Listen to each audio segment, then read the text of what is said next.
Aujourd'hui, nous sommes le 17 Rejvan. Déjà, c'est un grand jour.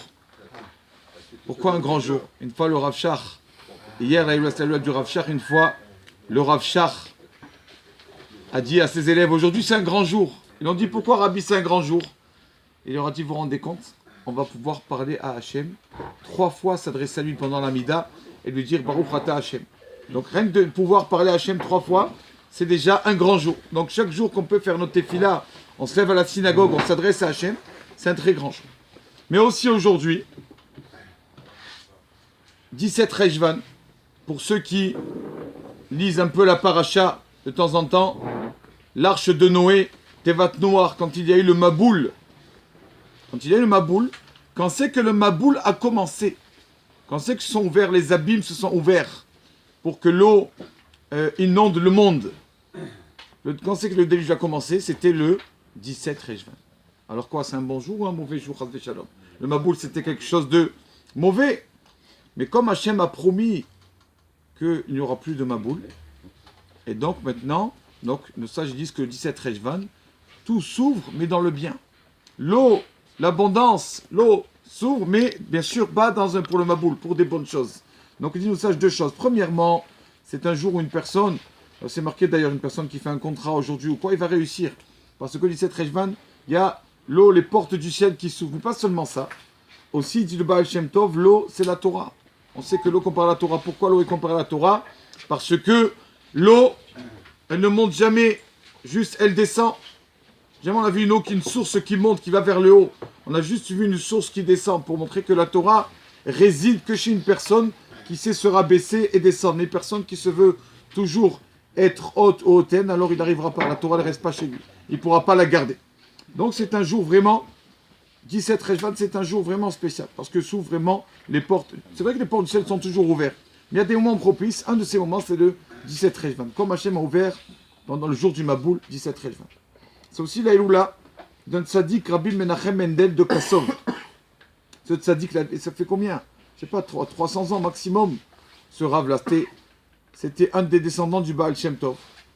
D'accord, de grands rabbanim, le Bar, le Tass. Il avait vraiment une dynastie. Vraiment, alors là. Et ce Rav là, pour dire que c'était le Rav du Bnei Issachar. Donc c'est vraiment une grosse pointure, on va dire comme ça, on va parler comme ça. Et juste une petite histoire sur ce Rav. Rabbi Menachem Mendel de Kassov. Une fois, ses élèves étaient assis le soir tard en train de parler un peu des paroles de Torah. Et Rabbi Menachem Mendel, il vient, le Rav, il tape à la porte. Il y a le Rabbi. Donc tout le monde se lève. Il a dit, arrêtez d'étudier, allez dormir. Ça y est. Et il repart. Et puis quand le Rav nous dit d'arrêter d'étudier, bon, ils repartent. Ils vont tous, le Rav, il a dit d'aller dormir, on va dormir. Ils vont, la porte est fermée, ils n'arrivent pas à sortir. Alors il se rassoit à étudier. Bon. Et une demi-heure après, il y a le Rav qui revient, qui rentre. Je vous ai dit d'arrêter d'étudier. Et il repart. Sans même pas entendre la réponse, la réplique d'un des élèves, ils n'ont pas eu lui répondre. Ça fait la deuxième fois qu'il arrive, le Rav. Ils se lèvent tous, et pareil, la porte fermée. Qu'est-ce qu'ils se comprennent? On n'arrive pas à ouvrir la porte, on ne peut rien faire. On n'a pas le choix. Qu'est-ce qu'on va faire? On va s'asseoir sans rien faire. Et troisième fois, ils reprennent l'étude. Et alors arrive le Rav. Troisième fois arrive le Rav. Et il leur dit, Chazak ou Baruch, mes élèves. Je dis, mais qu'est-ce qui vous arrive? On ne comprend rien. Vous êtes rentrés, vous avez dit arrêtez d'étudier, la porte était fermée. Comment vous êtes rentrés? Qu'est-ce qui se passe là? 2 fois. Il leur a dit, sachez, j'étais dans mon rêve. Parce qu'il est déjà tard, j'étais dans mon rêve et je vois le Satan, donc qui vient, les forces du mal, et qui me dit, écoute, tes élèves, ils sont en train d'étudier. Et ça me fait beaucoup de mal. Quand on étudie la Torah, c'est la meilleure des armes contre les terrars. Il leur a dit, si tu les arrêtes pas, je m'attaque à toi et à tous tes élèves. Je laisse tout le monde tranquille, je m'attaque à toi et à tes élèves. Il vaut mieux que tu arrêtes tes élèves.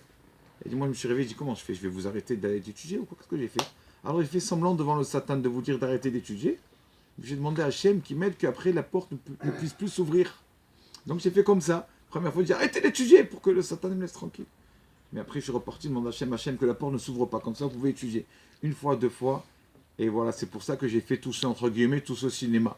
Tout ça, pourquoi? Le Rav qui écrit cette histoire là-bas, le Rav Perlov dit pour montrer comment, quand il y a, comme Gemara dit dans Brachot, quand il y a 2 personnes qui parle un peu des paroles de Torah. Un petit truc, un petit mot, une petite histoire, une petite idée, tout ça. Combien Hachem, combien ça fait du mal au Satan. Ça tue les forces du mal parce qu'Hachem, il est content. L'étude de la Torah. C'est la meilleure des goulottes. Et on va chercher des choses, des porte-bonheur, des camions. Voilà, le meilleur des choses. C'est de parler un peu des paroles de Torah. C'est pour ça que la Gemara dit quand deux personnes se quittent, d'accord, chacun va dans son chemin, c'est bien de se quitter avec une petite parole de Torah ou quoi.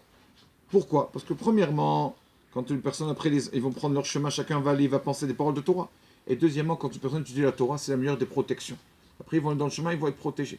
C'est pour ça que, voilà, l'étude de Torah de deux personnes toutes simples, des élèves ou quoi, nous tous, combien on peut gagner avec ça, on peut vaincre le Satan et bien sûr faire plaisir à Kadosh Baruch.